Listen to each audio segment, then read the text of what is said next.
Killing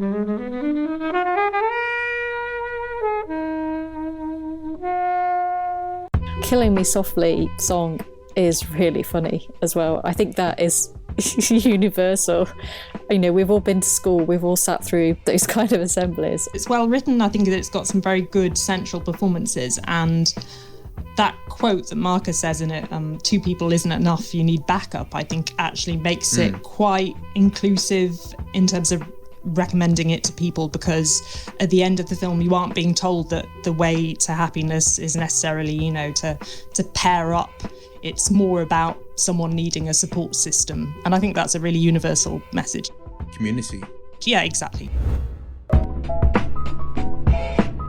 Hello everyone and welcome to Flixwatcher podcast. Today I'm joined by Rich. Hello. Kat. Hi. And the biggest fan of cats ever, Helen. Hello. Talking about dead ducks and other things in About a Boy. Thank you as always to the mighty people for the mighty tunes, and thanks to Ben from Rockwood Audio for his awesome editing skills. Please do remember to write a review and rate us on Apple Podcasts and anywhere you can do where you listen to the podcast, because it really does help us. And you can join in the conversation with us on Twitter at FlixWatcherPod and on Instagram at FlixWatcher. Hello film fans, welcome to Flixwatcher podcast. Joining us remotely today we have Rich and Kat. If you could please say hello to our listeners and tell them a little bit more about who you are and what you do, please. My name's Catrin Lowe. I'm a promoter and writer with a background in theatre. I'm one half of a podcast called Don't You Want Me, where we explore relationships in movies that we think are interesting, often romantic ones, though not always. So obviously when people think of relationships in films, it just goes to romance. What are the non-romantic relationships that you guys have delved into? One of the ones that we've delved into is between Patrick Swayze's character and Keanu Reeves's character in the film Point Break. Okay. The fantastic epic by Catherine Bigelow. Anywhere near the remake? No, I haven't seen that. Yeah, not many people have. I think it kind of sank without a trace until someone says Point Break and then someone says not remake. It's that kind of thing. Exactly. In the same way someone says Scottish money, is that legal tender? that kind of verbiage. I was listening to your show, Drive. It's one of my favourite films ever. It's a really popular one, that one. What, that episode or the film in general? Yeah, when we announced that we were going to be doing that film, it did seem to get quite a big response, didn't it, Rich, from social media? Yeah, I think we kind of tend to do some older films, so it's nice that I think it doesn't sit in that retro category that a lot of podcasts do, and that was a fun one. It was it sort of dropped under the radar a little bit, and everyone seemed to enjoy it, but not many people talk about enjoying it, which was a weird one. So it was nice to actually sit and talk about it, and everyone talked mainly about the soundtrack and the silver or the satin jacket that Ryan Gosling wears, but again, it was an icon in many ways. I very nearly did buy that jacket. It's one with a scorpion on the back, isn't it? And it's one of those things where I just think I'm glad I did, because it would have been ridiculous now. But I did start using toothpicks a lot more. I started using driving gloves, but it looked a bit too Alan Partridge. Sorry, Rich, introduce yourself a bit. You've been on here before. I have, yeah. I was on last year talking about Coming to America, one of the greatest films of all time. No spoilers. And I used to do the Betamax Video Club podcast on an indefinite break now, while Kat and I are doing Don't You Want Me, enjoying it hugely. I do have a side podcast about the most niche football you can watch in the world. But the films are where it's at the moment, and we're exploring relationships, and it's nice that I get to fill a lot of the gaps in my knowledge. We've watched films that I'd never seen before, so when you talked about relationships that weren't romantic, we also did The Devil Wears Prada, and the relationship between Meryl Streep and Anne Hathaway there, and which was interesting, because I probably would never have watched it in a million years. And and then we're doing Die Hard soon, and we're looking for the non-romantic relationships there, mainly between John and Al, I think it's going to be. And obviously, romantic relationships, you've done Notting Hill. Yeah, that's as we're recording, that's the next one we're doing. It was actually the first episode we recorded of our joint podcast, but one of the later ones to come out. So I think you probably see, as most people who do or listen to podcasts, you'll probably spot the difference between the polished thing that it becomes and what it started out as us being mostly just relieved that after all the talk we actually got down to actually doing it, which took many months, to be honest. It did. It really did. That's the thing about when you dig into relationships in films, it can tell you quite a bit about the moment in time that the film is made. Like that one with Notting Hill, we thought that the relationship between Anna and William kind of hinted at that moment in time and how kind of obsessed we all were with the idea of being famous. It was like released the year before the first Big Brother, rather. And his kind of awe of Anna, I think, sort of really hints to how preoccupied we all were at that moment in time with the idea of becoming famous for basically anything. Well, okay, we're going to be talking today, obviously, about films, but we can talk about relationships in this one. We're talking about a boy, which is your choice, Rich. Can you tell us why you chose it? And then I'm going to get a countdown time, and you've got 60 seconds or less to tell us the synopsis. Well, basically, I chose the film when this film came out in 2002. Nick Hornby was one of my favourite authors. I'd read Fever Pitch numerous times, High Fidelity, and then About a Boy. And having seen the film adaptations of those, it was quite a natural one that I'd jump at this. Going into the synopsis, it's about a boy, obviously, but it's also about a man who essentially, when I first saw this at 22, this is a guy who's living off his father's one-hit wonder Christmas song. He doesn't have a job. He lives in what looked like a very trendy part of, I think it's Islington, Clerkenwell sort of way, in this bachelor pad. And he sort of joins a single mother's group to hit on women and get girlfriends. Then meets the son of one of them, and they go on these adventures where Marcus, the young boy, tries to set him up with his mum, who's a depressed lady who tries to commit suicide. Will uses Marcus to try and get Rachel Weisz to go out with him, and the kind of relationship between them blossoms over the course of the film. And it's it's quite an aspirational tale if you like spending your days watching Countdown with a 12-year-old boy in your living room. Helen, where do you sit on? Is this our first Nick Hornby adaptation we've had in here?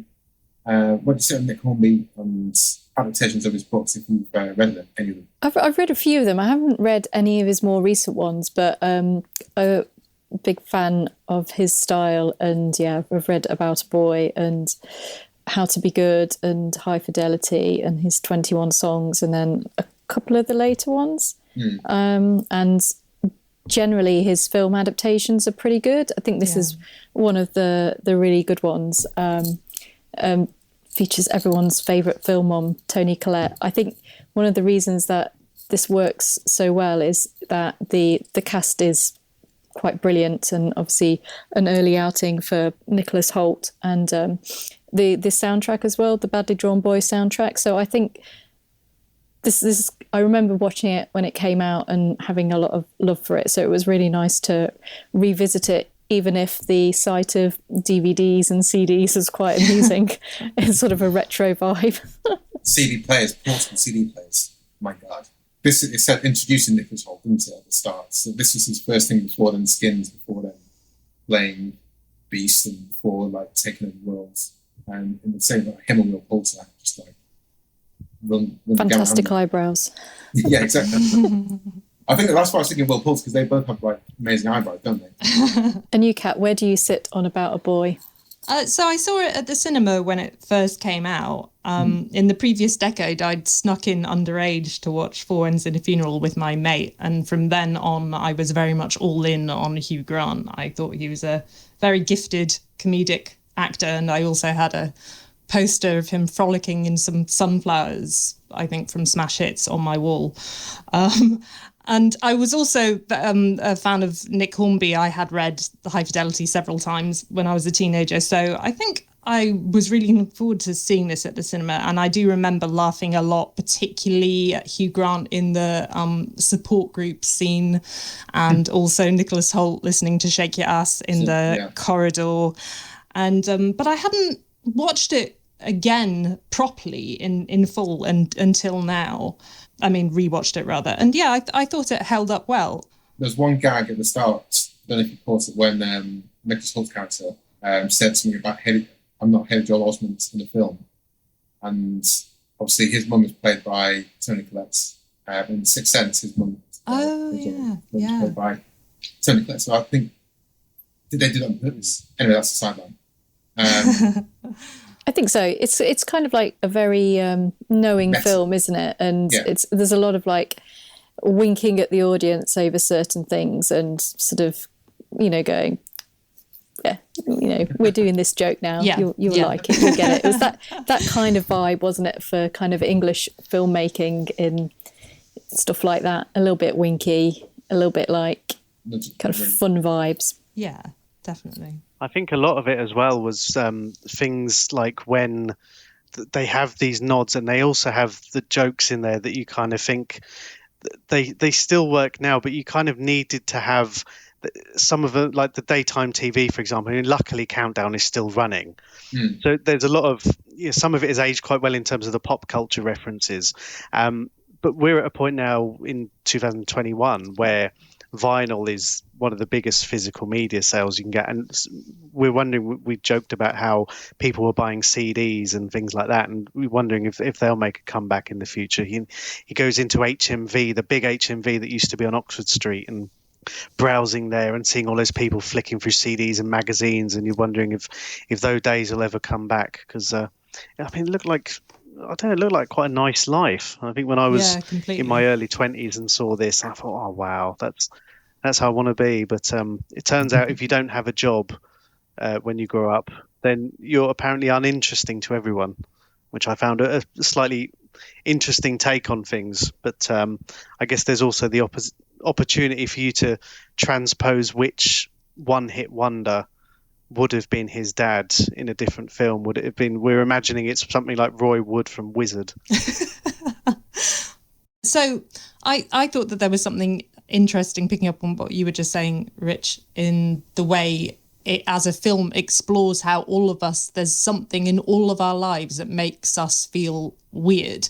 So in Marcus's case, his mother bakes bread that kills ducks and he wears the wrong clothes to school, etc. And Hugh Grant's character is kind of taking him by the hand and teaching him how to be a bit cooler in those respects. But then on the other hand, when he goes to these sort of glittering London parties and someone says to him, what do you do? And he doesn't have an impressive or, good response for that. Suddenly he feels like the weirdo.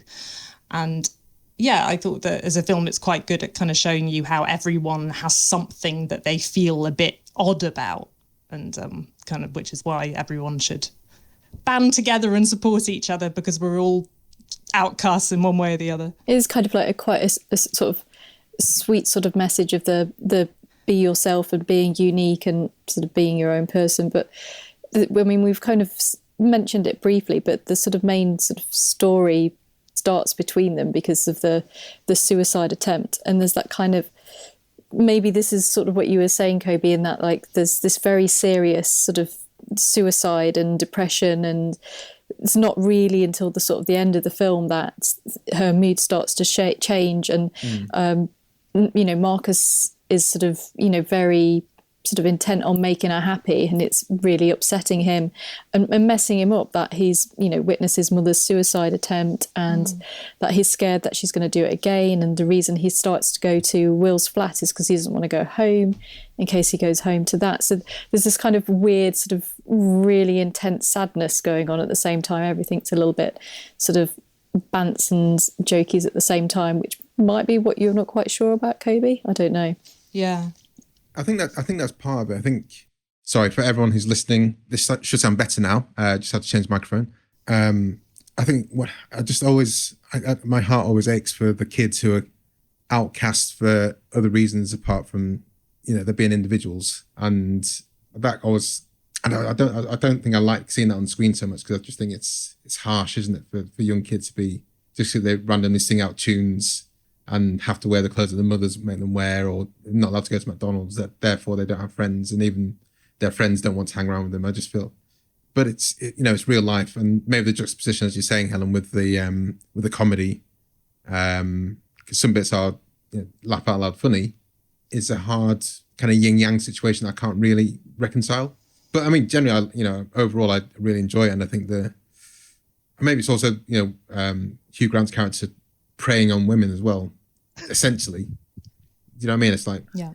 I think that's one of the things that's kind of probably, when you're looking, we're now 20 odd years further on. God, that makes me sound old. And he's lying about having a child. Yeah. And he does it more than once. So he always gets caught out in the lie, and then decides to use it again on Rachel Weisz. And then the scene where he kind of says, "Well, I didn't explicitly say it. That's what you inferred into it." And then suddenly was like, yeah, it's strange that he's dug himself into this hole and then comes out blaming her. It's strange watching it now, because you kind of think 20 years ago there would have been a bit of, "Oh, you lad." Definitely like the overflow of 90s lad culture sort of slightly seeping into this. I think was some of the elements. There's that kind of thing in Friends, an episode of Friends, for example, where Joey and Chandler went out with Ross's baby because they thought it'd be great to pull women. And obviously, it's not right, is it? I think that's another thing. I do think that's another, that kind of preying on women aspects of things. But anyway, I mean, generally otherwise. It's also the era where like being vegetarian was a punchline, and it was, which is the same in like Notting Hill, I think, as well. There's like not eating vegetables is like a weird freaky thing, where it's like them being vegetarian is like, so what? Like if you showed this to like a teenager today, they'd be like, so why are they so like on you being vegetarian? Yeah, like, so it's true. the future now, guys. It's Completely. quite funny. I found it strange when, I mean, we'll come on to it in a bit, but someone mentioned when we said we were watching About a Boy that this was from the directors of American Pie. And I kind of forgot that. I knew it at the time, but I forgot, when you think of American Pie being this, still very memorable film with one memorable scene involving the pie. But, there wasn't a huge amount of, I suppose, that darkness in there that we have here, and it was mostly about the gross out humour, and again there were some jokes about mums and single mums in there, but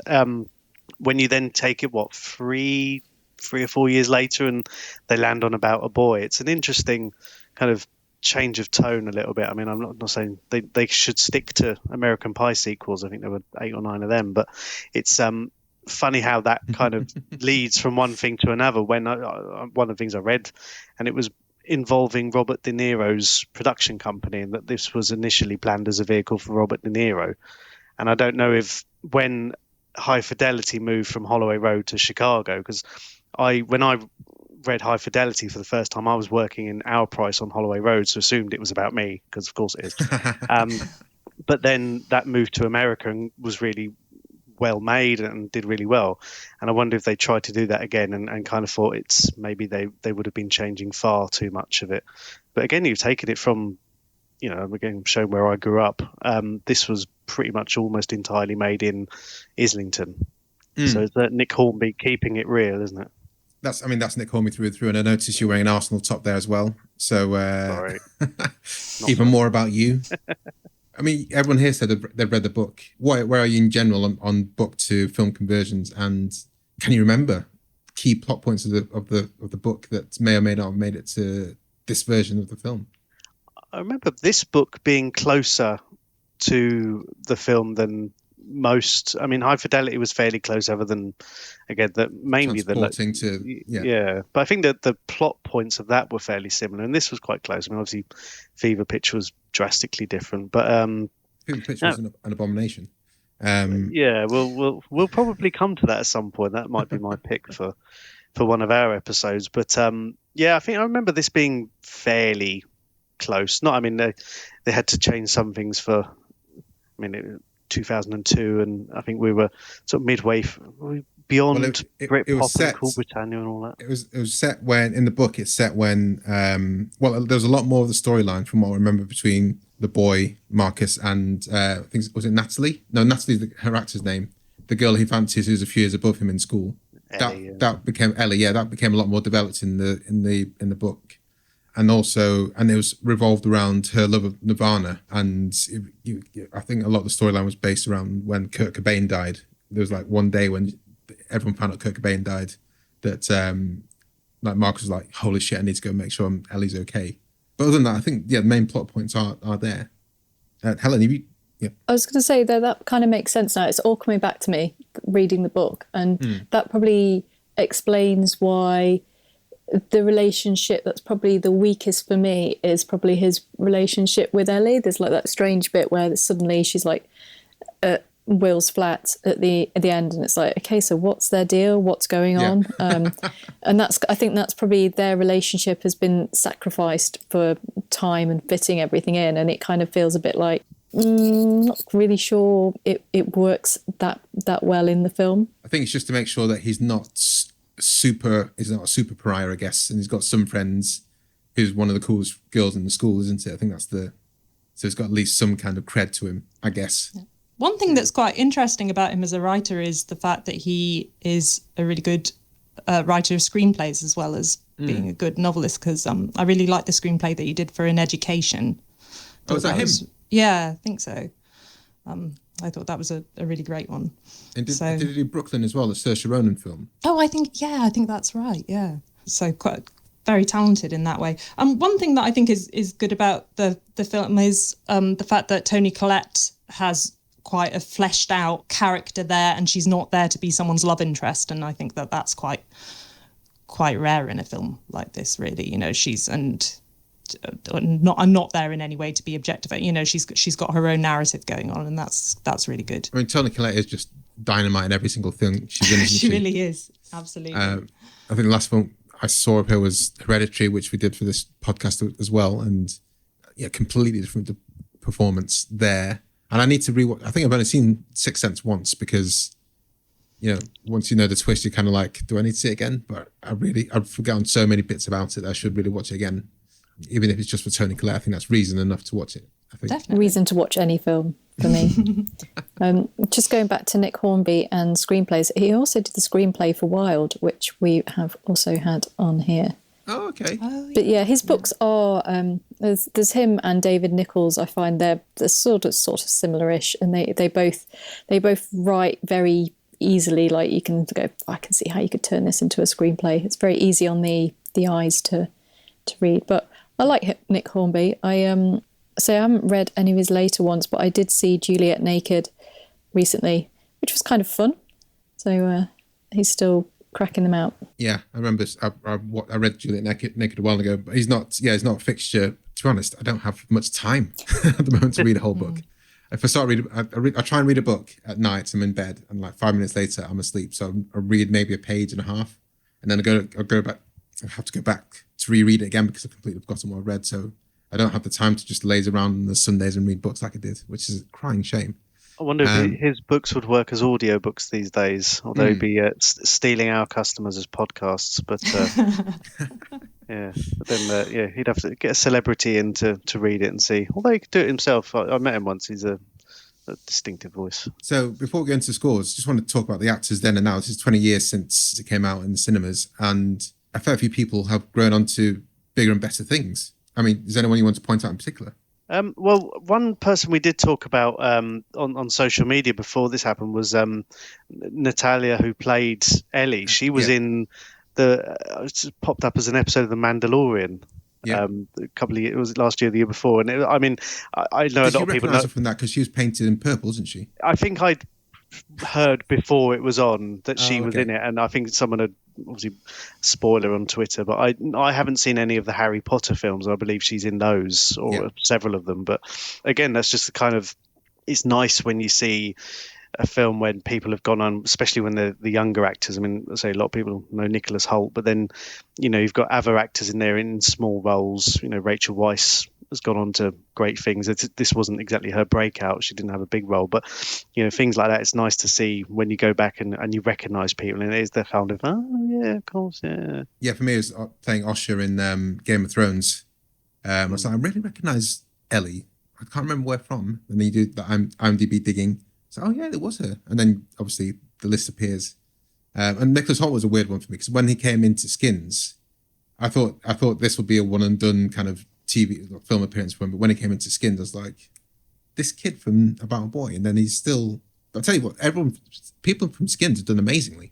I remember seeing this at the cinema, as I was talking about, and it was around this. I think it was a year after Bridget Jones's Diary came out, and it did feel, if one had been following Hugh Grant's career as I had, it did feel like quite an exciting moment, because there was something about this role and his role in Bridget Jones's Diary where he was being allowed to kind of evolve beyond someone who was just playing a kind of nice guy and finding his edge a little bit.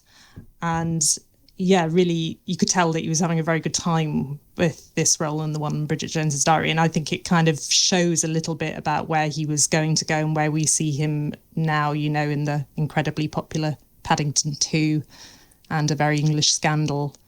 Those things. The Undoing, where he plays an out-and-out baddie as well. All right, guys. Well, let's head to the scores.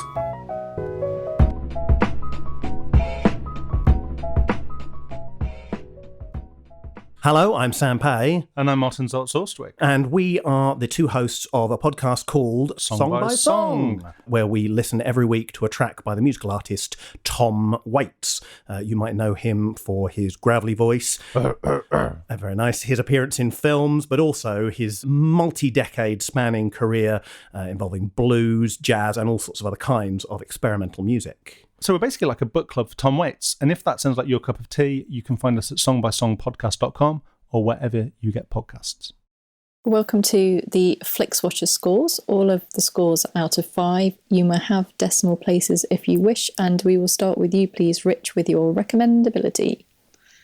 I'd say I'd give it a 3.5. I think coming at it now with modernised, I think it might be a little bit uncomfortable for some people. I think you might have to gauge that very slightly. I think, as we talked about, the top subject material could be a little bit awkward for people. But I think that the jokes and the comedy and the concept are long-standing, and I'd recommend, especially if you're an aspirational bachelor or something like that. It's the kind of. Would you? I mean, then and now, I don't think I would have wanted his apartment. I was never a big fan of just big open studio apartments. I think you could do better. Yeah, I do wonder. I mean, like, especially now, you kind of think, did they not have a bigger TV? I actually found when I bought my first flat and I sold it, and I found it recently on Rightmove. I was just looking and I saw it, and the first thing I noticed about this flat was they'd done it up a lot nicer than I had and things like that, but they didn't have a telly. And that was the first thing I thought, where's the TV? I mean, mine. Yeah. What does the furniture look at? I don't know. I've never done that. I'm going to go on Rightmove and see how my old flat is doing in Manchester. See who's living there. Kat, recommendability. I'm going to give it a 4 because I think that it's well written. I think that it's got some very good central performances, and that quote that Marcus says in it, 2 people isn't enough, you need backup, I think actually makes it quite inclusive in terms of recommending it to people, because at the end of the film you aren't being told that the way to happiness is necessarily, you know, to pair up. It's more about someone needing a support system, and I think that's a really universal message. Community.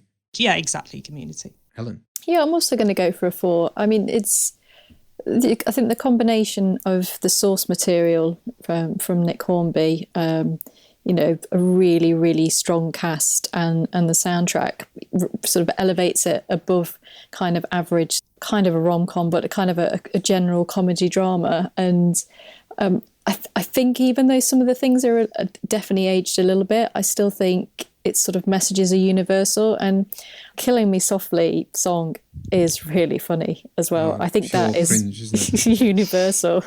You know, we've all been to school, we've all sat through those kind of assemblies, and the moment where he takes it up to the next level is pure comedy. So yeah, I'm going to give it a 4.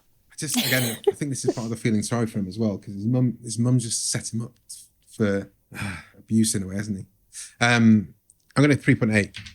And I think this kind of, this discussion has helped me unpick a lot of the things I've been thinking about, like the pestry of Hugh Grant's character and the almost loneliness and sadness of Marcus, and also underpinned by this really serious storyline of depression, which is probably would be treated slightly differently now as well if it was to be done in modern eyes.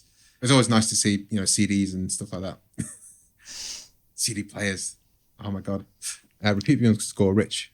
I'll give it a 4. I think I could watch it again, and in coming back to it, and the bits, and I've caught it on TV every so often. You turn over, and it usually seems to be around the time Nicholas Hoult says, "This is for my mum," and everyone laughs, and I just can't help laugh too, because I went to a secondary school. I was a boy in a secondary school. I know how it works, and that was one of the things they actually seemed to get quite well in the film. So I'll give it a 4 for that. Kat. I'm going to give it a 3 for some of the reasons I think that we've already talked about. I think that because it deals with some quite uncomfortable material, and some of the storylines at the end of the film are left kind of unresolved, so you're not absolutely sure whether this little boy is going to be okay. Where's I think his dad? Yeah. You see his dad. His dad comes to Christmas. He's really weird. Exactly, that's what I mean. So you see his dad. Oh yeah, it's a very good point actually. Really good If you haven't point. seen his dad, I wouldn't be thinking about it. I thought dad's just out of the picture, but you see his dad. His dad's in his life somehow, but then for 2 minutes. Yeah. In a weird Christmas scene. Moved on, hasn't he? Has he got another girlfriend? Yeah, you get the still, impression that his dad is part of the reason why his mum is sad, and he's probably slightly a bit weird. You're kind of like one of those dads, you're like, yeah, I can kind of get why they don't really see him very often. Yeah. Sure. I mean, he brought his mother-in-law to the Christmas day, another one of those really bizarre moments, like the mad Christmas that they have together. But just because it's not like it's not like a Michael Bublé album you'd throw on in the background. This film, I think it does. It's not gonna be something you relax to, even though it's funny. So yeah. Helen. I enjoyed revisiting it, but not sure whether I'm going to watch it again. So 2.5. I'm going to go for 2.1. Yeah, I've watched it twice. First in the cinema, now.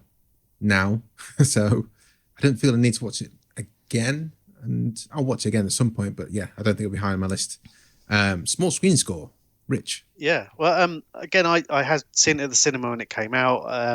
I actually watched it in preparation for this on my phone because of time pressures, and it was fine, to be honest. I mean, because it's not special effects driven, the sets, and to be honest, having grown up there basically where it's filmed, I've kind of lost the familiarity of it. So I was fine, I think. It seems to work on the TV. I don't think you need to see it in the cinema. It's not like, I mean, it'd be a great, I suppose, a fun date movie back in 2002. But I think this seems to live quite nicely on a Netflix on a TV. So I give it a 4.5 for that. I'd give it a 5. I think that it really suits the small screen. I think they do a lot of television watching in the film, don't they, with Countdown and all of that. And even someone says life is like being in a TV show, I think, don't they? So it feels as if it suits a television screening. Helen. 5 from me as well. Saw it at the cinema. I don't think there's any real need to see it at the cinema. It's kind of like its vibe is kind of perfect Sunday afternoon watching. Yeah, I'm going to go 5 as well. I mean, Badly Drawn Boy soundtrack doesn't need to be listened to on Spotify, basically. That's the best way to listen to it. So, yeah, nothing else pulls it out, makes it extraordinary. They don't even do London that big, do they? It's always quite small and enclosed spaces and things like that. So, yeah, definitely televisual. Engagement score, Rich. I think a 4. For me, it kept me engaged, and I think...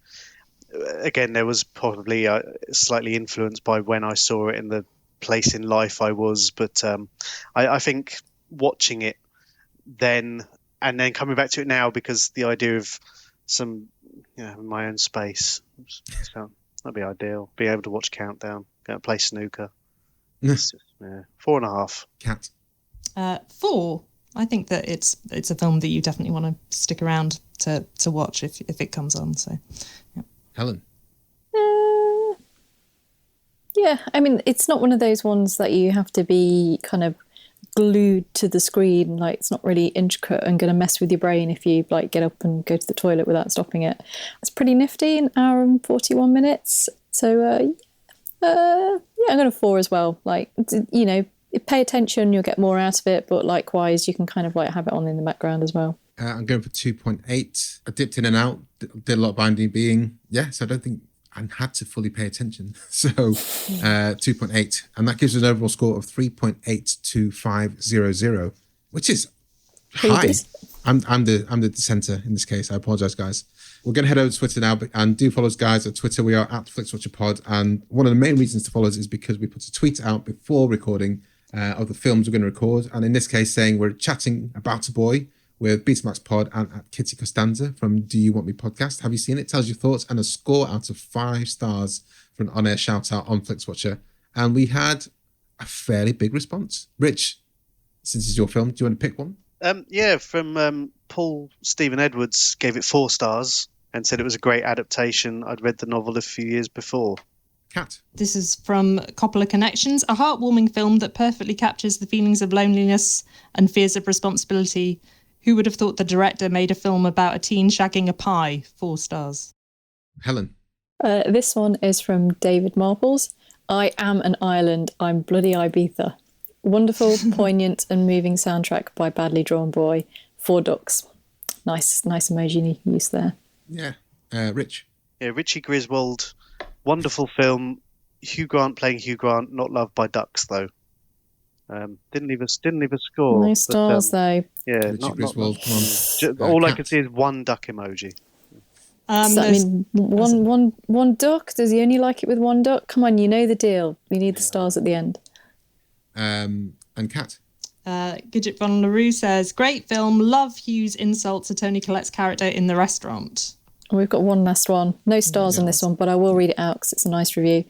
Joe Scott says, an excellent film. Came out whilst I was working in a video shop and we had it for a preview week and I passed it around and told everyone it was great. Watched it loads since and never not enjoyed it. Grant is brilliant in it and Weitz hot. Awesome. Rich, Kat, can you tell us where we can find your podcast online and your Twitter accounts and everything like that? And we'll say goodbye to everyone who's listening. Yes, Don't You Want Me podcast. We're on social medias at DYWM podcast on Twitter and Instagram. Yeah, we do sort of short, limited runs. We've just done our first series of 10 episodes, dotting a few festive and Valentine's themed episodes coming as well, just to keep things interesting. And you know, Valentine's is we're doing a kind of Valentine's and riffing on Parks and Rec Galentine's as well. So yeah, well, hopefully that'll be available. But yeah, all good and bad podcast apps. Anything else from yourself, Kat? You can find me at Kitty Costanza on Twitter as well as at Don't You Want Me. Awesome. Thanks so much for coming on. Yeah, thank you so much. It's been awesome. Thank you. Bye. Bye. Thank you so much. Enjoyed this episode of Flixwatcher podcast? Why not leave us a 5-star review on iTunes? You can also follow us at FlixWatcherPod on Twitter and we're at FlixWatcher on Instagram. Thanks as always to the mighty people for their mighty tunes and Ben from Rockwood Audio for his awesome editing skills. If you're looking to get your podcast edited as sweet as this, get in touch with Ben, and that's Rockwood, ROKK Wood Audio. Tell him Flixwatcher sent you.